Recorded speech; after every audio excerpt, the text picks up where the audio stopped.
அப்போ ஸ்டாலின் சொன்னது தப்பு இல்லை. பெரியார் சொன்ன வார்த்தையை அவர் குறிப்பிடுறாரு. முதலீட்டு பல டிஷர்ட் இருந்தால் வாங்கி தரேன், போட்டுக்கங்க.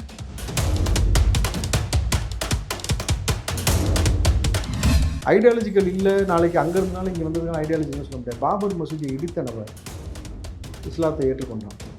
நல்லா தெரியுமா ஒரு வரலாறு தெரியுமா? பாபர் மசூதி இடித்தவன் இஸ்லாத்தை ஏற்றுக்கொண்டான். எப்படா பாபர் மசூதி இடிச்சுட்டு எப்படா இஸ்லாத்துக்கு வந்து யாரும் கேட்கலாம். திராவிடம் சொல்கிறதுனால விஜய் அங்கே போவான்னு நீங்கள் சொல்லியிருக்கீங்கல்ல, நல்லா பதிவு பண்ணிக்கோங்க. இதற்கான என்ன உங்களுக்கு போடுறாங்க பதிவுன்றது நீங்கள் பார்த்துக்கலாம் கமெண்ட்டில். பட் எனக்கு தெரிந்து நேரடியாக நேருக்கு நேராக இன்றைக்கு திமுக குடும்பம் அச்சப்பட்டுக்கிட்டு இருக்கும் ஒரே நபர் யாருன்னா விஜயை பார்த்து.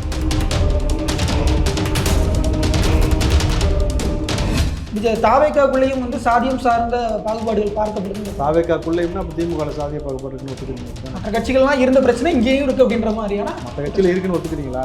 சீமான் எவ்வளோ கதர்னா நீங்கள் பார்த்தீங்களா? எந்த இடத்துல சார்? எந்த இடத்துல கதர்னாங்க? அதை நீங்கள் தான் சார் சொல்லணும். நீங்கள் ரைட் நெல்லு லெஃப்ட் நெல்லு நடுவில் செட்டு போயிருன்னு சொன்ன அந்த வார்த்தையை பேசிவிட்டு என்ன அடி வாங்கினான்னு நீங்கள் பார்த்தீங்களா?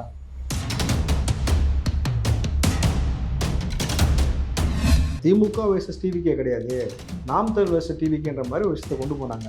விஜய் என்ன நினைக்கிறாரா, நீ பைத்தியகாரத்தனமாக பேசுனா நான் பதில் சொல்ல வேண்டிய அவசியம் இல்லை, என்னுடைய அடி யாருக்கு இருக்குன்னா திமுக தான் இருக்கணும், அதை நோக்கி போய் நினைக்கிறேன்.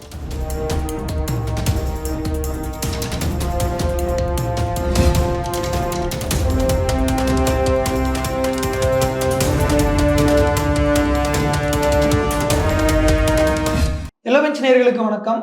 தமிழக அரசியல் நடக்கக்கூடிய நடப்பு குறித்து நம்முடைய பேசுவதற்காக இணைந்திருக்கிறார் காங்கிரஸுடைய ராவுத்தர் இப்ராஹிம் அவர்கள். வணக்கம் சார். வணக்கம் தம்பி. எப்படி இருக்கீங்க சார்? நல்லா இருக்கீங்களா? நலமா இருக்குமா? Okay sir. இப்போ டிவிக்கே அதை சுற்றி நிறைய அரசியல் நிகழ்வுகள் நடந்துகிட்டு இருக்குது. ஒரு பக்கம் காங்கிரஸோட அவங்க கூட்டணி வருவாங்கன்னு பேசிக்கிட்டு இருந்த காலம் போய் இப்போ விசிகா அதிமுக கூடலாம் போவாங்களா அப்படின்னு பேசிட்டு இருக்காங்க. விசிகாலேருந்து ஒருத்தர் வந்துட்டாரு, அதிமுகலேருந்து ஒருத்தர் வந்துட்டாரு. முதல்ல அவங்களுடைய வருகை எப்படி பார்க்குறீங்க சார்? தாவேக்காவில் நல்ல வருகை தானே. திமுகலேருந்து விசிகா வந்து விசிகாலேருந்து தாவேக்கா வந்துருக்கிறாரு. அது முழுமையாக பாசிட்டிவாக இருக்குன்னு நீங்கள் நினைக்கிறீங்க? ஒட்டுமொத்தமாக திமுக அடியில் தீய வச்சு விட்ட மாதிரி இருக்குது. அவங்களால கத்தவும் முடியல, பொத்தவும் முடியல. இப்படி தான் நான் பார்க்குறேன். கிட்டத்தட்ட நீங்கள் ஒரு திமுக விளிம்பு நிலையில் கிட்டத்தட்ட தொடர்ச்சியாக தோல்வியை சந்தித்த காலத்தில் தான் ஆதவர்ஜினா உள்ளே வராரு. உள்ளே வந்ததுக்கு பிறகு ஸ்ட்ராட்டஜிக்கில் ஒர்க் பண்ணுறாங்க. பிரசாந்த் கிஷோரை கூப்பிட்டு வராரு. அதற்கு பிறகு மிகப்பெரிய ஒரு வெற்றி வாய்ப்பை பெறுறாங்க. அதுக்கப்புறம் பார்த்தீங்கன்னாக்கா இன்றைக்கி பெண்ணுன்னு ஒரு நிறுவனம் இருக்கு இல்லையா, சபரீசன். ஸோ சபரீசனுக்கு அந்த நிறுவனத்தை வைப்பதற்கு முழுக்க உதவியாக இருந்தது இவர் தான். பொழுது இப்படி ஸ்ட்ராட்டஜிக்கலாக மூவ் பண்ணக்கூடிய ஒரு நபரை கொண்டு வந்து ஒரு அரசியல் பொலிட்டிக்கல் பார்ட்டியில் போடுறதுல என்ன தவறு இருக்க முடியும்? அவங்க கிட்ட இருந்து ஒரு வலிமையான போர் வீரர்கள் வந்து உங்கள் பக்கம் இழுத்துட்டீங்கன்ற ஒரு தாவேக்கா பக்கம் இழுத்துட்டாங்கன்ற ஒரு சந்தோஷத்தில் இருப்பாங்களா? சரி, இழுத்துட்டாங்கன்றதை விட வந்துட்டாங்க, அதான யதார்த்தமான விஷயம். யார் முதல்ல விரட்ட வச்சது? இல்லை, அதில் தான் யார் ஆதவர்ஜினாவை அந்த கட்சியிலேருந்து விரட்ட வச்சதுன்னு ஊருக்கே தெரியும். யார் பொலிட்டிக்கல் ப்ரெஷர் கொடுத்தாங்க, யார் எடுக்க சொன்னாங்க, யார் சொன்னதுனால அவர் எடுத்துருப்பாருன்றது எல்லாமே நிகழ்காலமாக நமக்கு நடக்கிறது தெரியும். திருமாவளவன் அவர்கள் சொன்னதை சொல்கிறீங்க? ஏவாவேல் அவர்கள் தான் எங்களுக்கு சொன்னார் அப்படின்ற மாதிரியானதெல்லாம் யார் சொல்லி சொன்னார்? ஏவாவேல் அவர்கள் சொன்னார். இந்த மாதிரி எனக்கு ஏவாவேல் யார் சொல்லி சொன்னதா சொன்னாங்க? திமுக மேலிடம். அவ்வளோதான், யார் மேலிடம்னு உங்களுக்கு தெரியும். அப்போது இவ்வளோ பெரிய விஷயம் நடந்த பொழுது இதில் அடுத்து நடந்தது தான் ஒரு சுவாரஸ்யமான விஷயம். எல்லாருமே என்ன சொல்கிறாங்கன்னா, திடீர்னு வந்த நபருக்கு மிகப்பெரிய பதவி கொடுத்துட்டாங்க. ஐடி விங்கில் வந்து சிடி நிர்மல்குமாரை போட்டாங்க. இந்த பக்கம் பார்த்தீங்கன்னா ஸ்ட்ராட்டஜிகளுக்கு இவரை போட்டாங்க. அப்படின்னாக்கா கட்சியில் இருந்த நபர்களை போடலைன்னு சொல்லி கொஞ்சம் கூட அரசியல் புரிதல் இல்லாமல் இந்த கேள்வி எழுப்புறாங்க. நல்லா புரிஞ்சுங்க. இப்போது 30 வருஷமாக அவரோடு பயணப்பட்ட நபர்கள்லாம் யாருன்னு உங்களுக்கு தெரியும். ரசிகர்களாக இருந்து கூட பயணப்பட்ட நபர்களுக்கு மாவட்ட பொறுப்பு கொடுக்கப்பட்டிருக்கு. ஒரு கட்சியை வழிநடத்துவதற்கு ஸ்ட்ராட்டஜின்றது ரொம்ப முக்கியம்.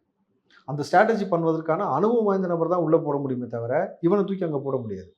ஸோ ஐடி விங்லேயும் சரி, பெரிய ஒரு அனுபவம் வாய்ந்த நிர்மல்குமார் இருக்காரும் பொழுது இவர்களை போடுறாங்கன்னும் பொழுது இதுக்கே ஷாக்கானா திமுகவை சேர்ந்த முன்னாள் மாவட்ட செயலாளர்கள், அதிமுக கூடிய மாவட்ட செயலாளர்கள், முக்கிய businessman, IAS officer, retired IPS officer, நீதிபதிகள் எல்லாருமே பேசிகிட்டு இருக்காங்க உள்ளே வருவதற்கு. அடுத்தடுத்து எல்லாமே வந்து ஜாயின் பண்ணும்பொழுது ஒரு கட்சிக்கான வளர்ச்சியை, அரசியல் என்பது it's not a game, it's a மூவ்னு சொல்லுவாங்க. சரியான நகர்வு மட்டும்தான் அடுத்த தளத்துக்கு எடுத்து போகணும் பொழுது வெற்றியை தான் இலக்காக வச்சு ஒருத்தவங்க பயணம் பண்ண முடியுமே தவிர அதற்கான விஷயத்தை தான் விஜய் செய்திருக்கான போது இதில் என்ன பிரச்சனை இருக்குது? இல்லை, இப்போ ஆதவர்ஜினா வந்து திமுக மாதிரியான ஒரு வலிமையான கட்சியை மீண்டும் ஆட்சி கொண்டு வர தான் உதவினார். ஆனால் தாவேக்கா என்பது மீண்டும் ஆட்சிக்கு வரல, முதல் முறை ஆட்சிக்கு வர முயற்சி பண்ணுற ஒரு கட்சி. ரெண்டுத்துக்கு பெரிய வேறுபாடு இருக்குல்ல. திமுகவுடைய கட்டமைப்பு, அதனுடைய சித்தாந்த வலிமை, பெரியார், அண்ணா, கலைஞர், அந்த ஒரு பெரிய ஒரு அரசியல் பயணம். அந்த அரசியல் பயணத்தை தாண்டி விஜய் அவர்களை வந்து ஆதவர்ஜினா கொண்டு வர நினைக்கிறீங்க? 38 நபர்கள் அரசியல் தலைவர்கள் இப்போ பரந்தூருக்கு போயிருக்காங்க. யாருக்குமே கொடுக்கப்படாத அழுத்தம் விஜய் பார்த்து கொடுத்தீங்கன்னாக்கா ஏன் கொடுத்தீங்க? அவ்வளோ நடுக்கம் இருக்குல்ல உங்களுக்கு. ஒற்றை முகம் தானே. நீங்கள் நல்லா யோசிச்சு பாருங்கள். ஒரு கட்சிக்கான லேபிளாக வந்து ஒவ்வொரு தலைவர்கள் இருப்பாங்க. இப்போ காங்கிரஸ்னா ஆரம்ப கட்டத்தில் காமராஜர் இருந்தது போல் இன்றைக்கு வரைக்கும் காமராஜர் இருக்கிறாரு போது திமுகனா கலைஞர் இருந்தார், இப்போ ஸ்டாலின், அப்புறம் இன்பநிதி, உதயநிதி இப்படி வந்துருவாங்கன்னு வச்சுங்க. அதை பற்றி நம்ம பிரச்சனை கிடையாது. ஆனால் ஒரு ஐக்கானா ஒவ்வொரு கட்சிக்கும் ஒரு நபர் இருப்பாங்க. எம்ஜிஆர், ஜெயலலிதான்ற போல் இந்த ஒற்றை முகத்திற்கு தானே இவ்வளோ பெரிய ஒரு பிம்பம் இங்கே வந்து கட்டமைச்சிருக்கிற, ஒற்றை முகத்திற்காக தானே இவ்வளோ பெரிய கூட்டம் வந்திருக்கு. இந்த ஒற்றை முகத்தை பார்த்தானே பயந்துருக்கீங்க. பயப்படாட்டி சேகர் பாபு எப்படி தம்பி இப்போ உளருவார்?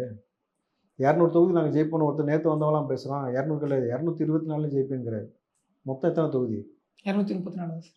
அப்போ எந்த அளவுக்கு you can able to feel the ஹீட்னு உங்களுக்கு புரியுதா? அந்த ப்ரெஷரைஸ்ட் ஆகி உங்களுக்கு மண்டை மூளை வேலை செய்யலையான்னு கூட ஒரு கேள்வி எழுப்புறாங்கல்ல. அப்போ இந்த அளவுக்கு இல்லை சார், மேடையில் வாய் தவறி சொன்ன ஒரு வார்த்தை அது அவ்வளவு பெருசாக வாய் தவறி சொல்கிறதுலாம் வந்து ரொம்ப முக்கியமான விஷயம் தம்பி. நீங்கள் போகிற போக்கில் வந்து இப்போ ஸ்டாலின் கூட பேசினார், பெரியார் அவர்கள் வந்து பலாத்கார போராட்டம் செய்திருக்காருன்னு பேசினார், பார்த்தீங்கல்ல? இல்லை, அது பலாத்காரம்ங்கிறது வன்முறை போராட்டம் வேண்டாம், நம்ம அகிம்சை போராட்டத்திலேயே பண்ணுவோம். பலாத்காரத்துக்கு இப்படி ஒரு விளக்கமா? இல்லை, அது உண்மையாகவே அன்றைய காலகட்டங்களில் பயன்படுத்தப்பட்ட வார்த்தை பலாத்கார போராட்டம்னு. ஆமாம் சார், அந்த மாதிரி சொல்லியிருக்கேன். அப்போ சொல்லிக்கலாம் அப்படி உண்மையான இருந்த அர்த்தம் தானே சார். இப்ப தம்பி ஒரு இடத்துல போய் போராட்டிங்கன்னா தம்பி பலாத்கார போராட்டம் செய்றீங்கன்னு சொல்லலாமா? இல்ல, சரஸ்வதி சபதம் படத்துல வந்து பலாத்காரத்தை கையாளுங்கள்னு சொல்றது டயலாகா சொல்லுவாங்க. தம்பி உங்க பேர் சொல்லுங்க. பழைய படங்கள்ல நான் அந்த பேர் சொல்லுங்க.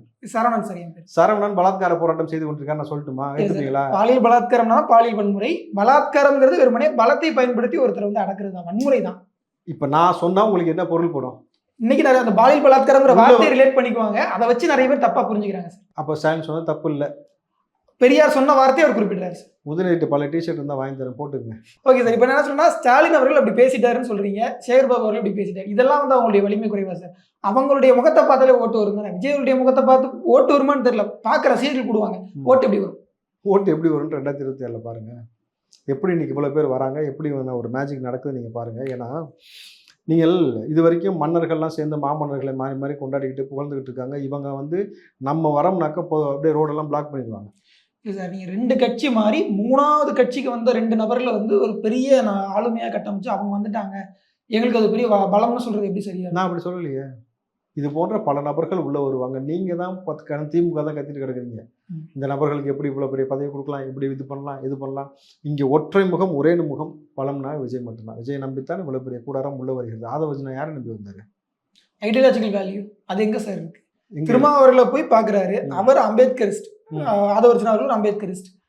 சிடி நிர்மல்குமார் பாஜகல இருந்து அதிமுக வந்து இப்போ தாவேக்கு வந்திருக்கு. அவருக்கு என்ன ஐடியாலஜின்னு எனக்கு தெரியல, நீங்க வேணா தெரிஞ்சா சொல்லுங்க. ஸோ இந்த மாதிரி ஐடியாலஜிக்கலா எந்த விதமான ஒரு கிளாரிட்டி இல்லாத சிடி நிர்மல்குமாரையும் ஐடியாலஜிக்கல் கிளாரிட்டி உள்ள ஆதவர்ஜுனா 2 பேரும் ஈக்குவேட் பண்ற எப்படி சொல்லுங்க? ஐடியாலஜிக்கல் கிளாரிட்டி இல்லை நீங்க எதை சொன்னீங்க? அதான் நானே கேட்கறேன் சார். பாஜகல இருந்து இருக்கும், நீங்க சொல்லுங்க சார். பாஜகல இருந்து அதிமுக வந்துக்கிறார், அவருடைய ஐடியாலஜி நாகேந்திரன். அதான் எனக்கு தெரியல, தெரியல, சத்தியமா தெரியல சார். அதனாலதான் அவர் இன்னும் பாஜக தோத்துட்டே இருக்காருன்னு கூட சொல்றாங்க சார். அப்ப அண்ணாமலை ஏன் ஜெயிக்கல? அதுதான் நானும் கேட்கிறேன் சார். அண்ணாமலை எந்த ஐடியாலஜி வந்தாரு? எஸ்டாப்ளிஷ்டான ஒரு ஐடியாலஜி கிடையாது. எஸ்டாப்ளிஷ்டான ஒரு நிறுவப்பட்ட ஒரு ஐடியாலஜி அவர் கையில் இல்லை. இந்துத்துவா இந்த மண்ணுக்கு புரியுது அப்படிங்கிறதுனால அவரால் ஜெயிக்க முடியும். சரி, சேகர் பாபுக்கு என்ன ஐடியாலஜி இருக்கு? திராவிட. இதுக்கு முன்னாடி எங்க இருந்தாரு? அதிமுக இருந்து. 2மே திராவிட கருத்து உள்ள கட்சி தானே சார்? சரி, 2மே திராவிட கட்சிகள்னால 2க்கான தலைவர்கள் யாருன்னு நீங்கள் பார்க்கணும். எந்த அளவுக்கு வந்து ஒப்பிடு கருணாநிதியை கொண்டு போய் நீங்கள் சத்தியமாக எம்ஜிஆர் கூட ஒப்பிட முடியாது. அவர் மக்களுக்காக போராடிய தலைவர், இவர் வந்து தன் மக்களுக்காக போராடிய தலைவர். 2 ஒன்று தானே சார்? தன் மக்கள்லாம் அவர் பெற்று போட்டது. புரிஞ்சிச்சா? இப்போ உங்களுக்கு சந்தோஷமா? ஸோ இது 2க்குமான வித்தியாசம் நீங்கள் புரிஞ்சுக்கணும். புரியுதுங்களா? இப்போது ஐடியாலஜிக்கல் இல்லை, நாளைக்கு அங்கே இருந்தாலும் இங்கே வந்ததுக்கான ஐடியாலஜின்னு சொல்ல முடியாது. பாபர் மசூதியை இடித்த நபர் இஸ்லாத்தை ஏற்றுக்கொண்டான். நல்லா தெரியுமா உங்களுக்கு? வரலாறு தெரியுமா? பாபர் மஸ்ஜித் இடித்தவன் இஸ்லாத்தை ஏற்றுக்கொண்டான். எப்படா பாபர் மஸ்ஜித் இடிச்சுட்டு எப்படா இஸ்லாத்துக்கு வந்து யாரும் கேட்கல. மனமாற்றம் என்பது இங்கே இயற்கையாக நடைபெறும். ஒரு சித்தாந்தத்திலிருந்து ஒரு சித்தாந்தம் பிடிக்கலன்னு சொல்லி வெளியேறி இன்னொரு சித்தாந்தத்துக்கு உள் வருவார்கள். அதாவது ஏற்றுக்கொள்ள தான் வேணும். நீங்கள் எல்லா காலகட்டத்திலும் எல்லா விதமே எல்லா மனுஷனும் நீங்கள் வந்து புத்தராக முடியாது தம்பி. நீங்கள் ஒரு விஷயம் புரிஞ்சுங்க, இந்த பூமியில் பிறக்கப்பட்ட மனிதர்கள் எல்லோருமே வந்து தப்பு செய்வான், நல்லது செய்வான். இல்லை சார், மக்கள் நீதி மையத்தில் வந்து பலகருப்பையா போனார், இப்போ அப்துல் கலாம் அவர்களுடைய ஆலோசகர் பொன்றாம் கூட போனார். நிறைய பேர் வந்து ஒரு நடிகை ஒன்று மெயினாக போனாங்க. அவங்க விட்டீங்க யார் சார் சொல்றீங்க? ஸ்ரீபிரியா போனாங்க, கோவை சரலா போனாங்க, பலர் உள்ள போனாங்க சார். இதுல ஒரு விஷயம் நான் சொல்லிக்கிறேன், அதுக்கப்புறம் நீங்க கேளுங்க. சொல்லுங்க சார். ஸ்நேகன் கூட போனாரு. ஆமா ஆமா, மூத்த ஊடகவியலாளர் கூட சொன்னாரு ரஜினிகாந்த் தான் அடுத்த முகம்னாரு. அதுக்கப்புறம் என்ன சொன்னா, கமலஹாசன் யாரை கை காட்டுறாரோ அவங்க தான் அடுத்து தமிழ்நாட்டுடைய சிஎம்னே சொன்னார். கேட்டுங்களா? யாரை காட்டியிருப்பார் நான் கேட்டாக்க, நான் வந்து கண்டிப்பாக நடிகை பேர் என்னப்பா, ஸ்ரீபிரியாவை தான் காட்டியிருப்பார், ஸ்ரீதேவியை காட்ட வாய்ப்பு இல்லைன்னு சொன்னேன். எனக்கு கட்சியில் சார் இந்த மாதிரியான ஒரு விமர்சனத்தை விஜய் அவர்கள் மேலே கூட வைக்கலாம். நம்ம அதை வச்சு நம்ம அவங்களுக்கு என்ன வைப்பீங்க? வைங்க பார்ப்போம். இல்ல விஜய் அவர்கள் வந்து த்ரிஷா வகைகள்லாம் கூட அந்த ஒரு நடிகையுடைய பேரை சொல்லி அவங்க பேசுறாங்க. த்ரிஷா கட்சியில் சேர்ந்துருக்காங்களா? இன்னைக்கு செம்மட்டி வாங்க போறீங்க நீங்க அரசியல்கிட்ட. சொல்லுங்க. இல்ல சார், ஒரு நடிகையுடைய கட்சியில த்ரிஷா சேர்ந்துருக்காங்களா? இல்ல, எதை நான் வச்சு எந்த- சொன்னீங்க? முதல் விஷயம் சார், இல்ல எதை வச்சு சொன்னீங்க? அதுக்கு விளக்கம் கொடுங்க தம்பி. நான் எந்த வார்த்தையும் பயன்படுத்தல. நீங்க தான் சில- பயன்படுத்துனீங்க. சில சொல்லுங்க. திமுக காரங்க இந்த மாதிரியான விமர்சனத்தை வைக்கிறாங்க, சமூக வலைத்தளங்கள் இந்த மாதிரியான செய்திகளை பரப்புறாங்க. ம். இந்த மாதிரியான பரப்புதலை விட்டுட்டு அவங்கள ஒரு பொலிட்டிக்கலுக்காக கொண்டு வந்தாங்கன்னு நம்ம பார்க்கலாம் தானே. யார? ஸ்ரீபிரியாவையோ கோவை சரளாவையோ நீங்க இப்ப நான் சொன்னீங்க. நான் இல்லைன்னு சொல்லலையே. அதை நான் எங்கேயா மறுத்தனா? அதான் சார், அப்படிதானே சார், ம். அப்படிதானே புரிஞ்சுக்கணும். அதை விட்டு நீங்க ஸ்ரீபிரியாவை வந்து சிஎம்மா கையை காட்டுவாங்கன்றது எப்படி நியாயமா இருக்கும்? நீங்க சொன்ன எம்ஜிஆர் அவர்கள் கூட சரி, இப்ப கமலஹாசன் எங்க வெண்ணிராடி இருக்காரு? நிர்மலாங்கிற ஒரு நடிகையை கூட்டுனதுக்காக கடைசியில மேலவையே கலைச்சு விட்டவர். சரி, இப்ப 100 வருடங்கள் பழமை பெற்ற நான் சட்டமன்ற மேலவை கலைச்சு இப்ப விட்டார். நான் கேட்கற சொல்லுங்க. சொல்லுங்க. கமலஹாசன் எங்க இருக்காரு? கமலஹாசன் அவர்கள் அறிவாலயத்துக்கு போய் ஒரு மாநிலங்களவை உறுப்பினர் பதவி வாங்கிட்டு வந்தார். விஜய் அறிவாலயத்துக்கு போவாரா? உன்னை காலி பண்ணதாண்டா அது வந்து தெரியல சொல்லிட்டே இருக்கு. எப்படி அது எப்படி? தெரியல சார், அது எப்போ வேணாலும் நடக்கலாம் தானே. எப்படி? எப்போ வேணாலும் நடக்கலாம் தானே. எல்லா நடிகருடைய அடைக்கலமும் கடைசி அங்கே தானே இருக்கு. லட்சிய திமுக ஒரு கட்சி இருந்துச்சு, இப்போ எங்க இருக்குன்னு எல்லாத்துக்கும் தெரியும். சரி, வேற எல்லா திமுகவும் கடைசி அங்கே தானே போய் அடைக்கலாம் ஆகுது. ஏன் அவங்க தான் எல்லாத்தையும் பெத்து போட்டாங்களா? அது தெரியல சார். ஆனா திராவிடம்னு சொல்றவங்க எல்லாரும் கடைசியில் அங்கே தானே போறாங்க. விஜய் அவர்களும் திராவிடம் தானே சொல்றாரு. திராவிடம் சொல்றதுனால விஜய் அங்க போவான்னு நீங்க சொல்லியிருக்கீங்கல்ல, நல்லா பதிவு பண்ணிக்கங்க. இதற்கான என்ன உங்களுக்கு போடுறாங்க பதிவுன்றது நீங்க பார்த்துக்கலாம் கமெண்ட்ல. பட் எனக்கு தெரிந்து ம்.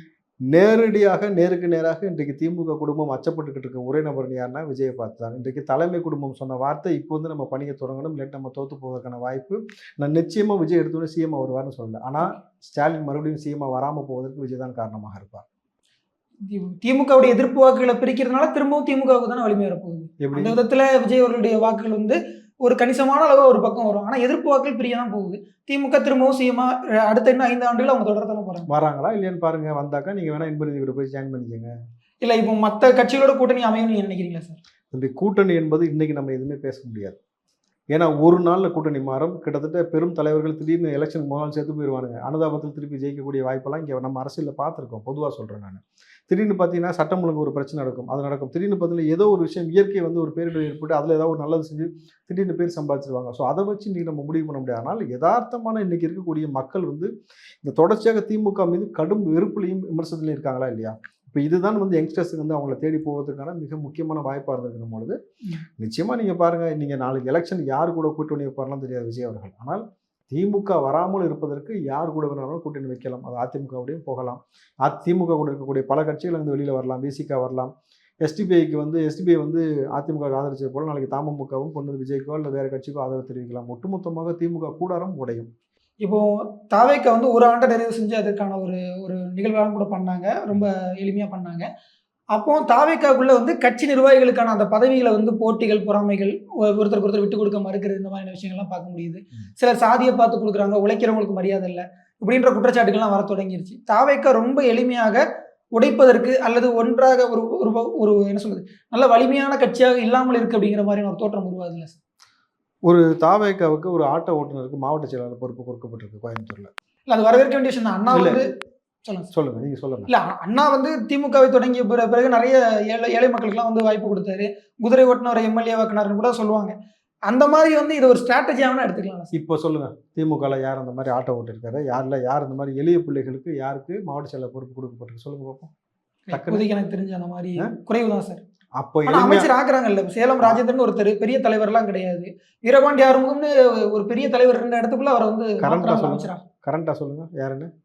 சேலம் ராஜேந்திரன் இப்ப அமைச்சராகனாங்கல்ல சார். இந்த அமைச்சரவை மாற்றத்தின் போது அமைச்சராக்கப்பட்டார். என்ன அவரோட பின்பலம் என்ன? சார் அந்த அளவுக்கு தெரியாத ஒரு நபர் தான். பணமரத்தப்பட்டி ராஜேந்திரன் சொல்ற அளவுல தான். காசு பணம் இல்லையா? என்ன சார்? காசு பணம் இல்லையா? ஆட்டோ ஓட்டுனாரா? ரிக்ஷா ஓட்டுனாரா? இல்ல, அன்னைக்கு இருந்த பொருளாதார சமூக சூழலை விட இன்னைக்கு கொஞ்சம் மேலே ஏறிட்டாங்க. நான் சொல்றது உங்களுக்கு புரியல தம்பி. அன்னைக்கு சாமானியான சேர்த்தாங்கன்னு சொன்னீங்கல்ல கட்சி உள்ள, அவங்க தான் இன்னைக்கு 50 காலேஜ் 20 காலேஜ் 30 காலேஜ் திமுக நபர்கள் வச்சிருக்காங்க. புதிதா தொடங்குற கட்சியில் இந்த மாதிரி ஒரு ஸ்ட்ராட்டஜியை பயன்படுத்தி கட்சியில எல்லாரும் மேலே இருந்து ஸ்ட்ராட்டஜி கிடையாது தம்பி. இத்தனை ஆண்டு காலமாக அவரோடு பயணப்பட்ட நபருக்கு அங்கீகாரம் கொடுக்கப்பட்டிருக்கிறது. இன்னைக்கு அந்த மாதிரி இந்த கட்சிகள் செய்ய தவறு இருக்குன்னு சொல்றேன். இன்னைக்கு அரசியலில் பணபலம் படைபலம் ரெண்டுமே முக்கியம். இங்க இருக்கக்கூடிய அரசியல் எதிரிகளை வீழ்த்துவதற்கு பொழுது ஒரு பணபலம் இல்லாத ஒரு நபரைக்கு அவங்க போட்டிருக்காங்க பொழுது உனக்கான படைபலம் அங்கே வந்து நிற்கும்னு நம்ம பார்த்துக்கலாம்ன்றதுக்காக தான் கொடுத்துருக்காங்க பொழுது இது பெரிய நல்ல வரவேற்பு தானே. இப்போ இதுல வந்துட்டு ஒருத்தருக்கு கொடுத்துட்டாங்கன்னு சொல்றீங்க, மற்றவர்கள்லாம் கொடுக்கல, நாங்க வந்து வேலை செஞ்சோம், எங்களுக்கு கொடுக்க மாட்டேங்கிறாங்க, சாதி பார்த்து பண்றாங்க அப்படின்னு. அப்போ தாவேக்காக்குள்ளேயும் வந்து சாதியம் சார்ந்த பாகுபாடுகள் பார்க்கப்படுதுன்ற தாவேக்காக்குள்ளேயும்னா அப்போ திமுக சாதிய பாகுபாடு இருக்குன்னு ஒத்துக்கிறீங்க அப்படிதானே? மற்ற கட்சிகள்லாம் இருந்த பிரச்சனை இங்கேயும் இருக்கு அப்படின்ற மாதிரியான மற்ற கட்சியில் இருக்குன்னு ஒத்துக்கிறீங்களா? இல்லைன்னு யார் சார் சொல்ல முடியும்? சரி, ரைட். அப்போ இங்கே வந்து எந்த விஷயத்தின் மூலமாக இந்த 2 நபர் கொடுத்த பேட்டியில் வச்சு நீங்கள் வந்து இங்கே தாவேக்காக்குள்ள மிகப்பெரிய சாதிய பாகுபாடு இருக்குனாக்கா அவர்கள் சொல்லுவது என்னன்னாக்கா எத்தனை ஆண்டுமாக அரசியலுக்குள்ளே பயணப்பட்டு வந்துட்டாங்க. இப்போ தான் அரசியல் கட்சிக்குள்ளே குறிப்பிட்ட நபர்களை தான் போட முடியும். எனக்கும் பதவி வேணும் பொழுது எப்படி கொடுக்க முடியும்? 2 பேரும் எனக்கு சிஎம் சீட் வேணா கொடுத்துருக்க முடியுமா? ஓகே. ஸோ இந்த மாதிரியான போட்டி பொறாமைகளை சமாளிக்க முடியாம தலைமை திணறுதா? அந்த ஒரு கேள்வி. என்ன போட்டி பொறாமை? விஜய சமாளிக்க தங்களுக்கு நிர்வாகிகள் வேணும்னு நிர்வாக பதவி வேணும்னு கேட்குறாங்க. பாஜகவுல சிலர் அடிச்சுக்கிறதோ உட்கட்சி மோதலோ பண்ணிக்கிறாங்க. அதிமுகவிலையும் நடந்திருக்கு, திமுகலையும் நடந்திருக்கு. இந்த கட்சிகள் உள்ள மாதிரி நாம் தமிழர்ல கூட இருக்கும். இப்போ இது எல்லா கட்சிகளுமே நடந்திருக்கு. அப்போ இந்த எல்லா கட்சிகளும் நடந்த மாதிரி தாவேக்காலையும் நடக்குதுன்னா தாவேக்கால ஒரு ஒழுங்கு இல்லையா? தலைமை திணறுதா? உட்கட்சி பூசல்ன்றது பல வருஷமா மாவட்ட செயலர் இருக்கிற மாறி அடிச்சுப்பான். இப்போ எடுத்தவொடனே எனக்கு பதவி வேணும்னு கேட்குறாங்க. கால அவகாசம் கொடுக்கப்பட்டிருக்கு, வெயிட் பண்ணுங்க, உழைங்க, உங்களுடைய உழைப்பை பார்த்துட்டு அதுக்கப்புறம் போடலான்னு இருக்காங்க. அதுக்கு மேலே என்ன செய்யலாம்? Okay sir. ஸோ தாவேக்கா வந்து பெரிய அளவில் ப்ராப்ளம் இல்லை, நல்லா தான் போயிட்டு இருக்குன்னு நினைக்கிறீங்களா? தாவேக்காக்குள்ள ப்ராப்ளம் இருக்குன்னு மாற்றி இவங்க கதறிக்கிட்டே இருக்க வேண்டியது. அதை பற்றிலாம் பிரச்சனை கிடையாது. திமுகனால தான் இங்கே ப்ராப்ளம்ன்றதுனால தான் அடுத்த கட்ட நகர்வை நோக்கி நகர்ந்து போய்கிட்டே இருக்கிறாங்க பொழுது பொறுத்திருந்து பாருங்க.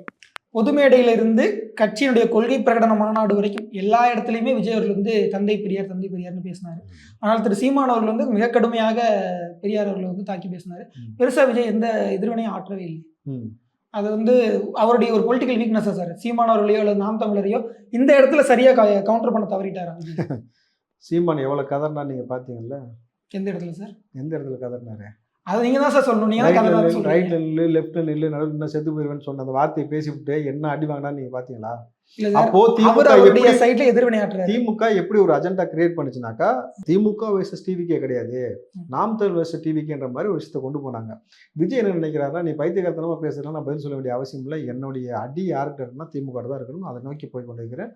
உனக்கு நான் பதில் சொல்வதனால இங்கே வந்து பெரிய மாற்றம் சமூகத்தில் ஏற்பட வேண்டியது, சமூக மாற்றத்தை நோக்கி போறதுக்காக பெருசா மதிக்கலன்னு எடுத்துக்கலாம் சீமான விஜய் அவர்கள். இல்ல பேசவே இல்லையே சார். நாம வந்து நாம 2 வார்த்தைகளை சொல்லலாம்.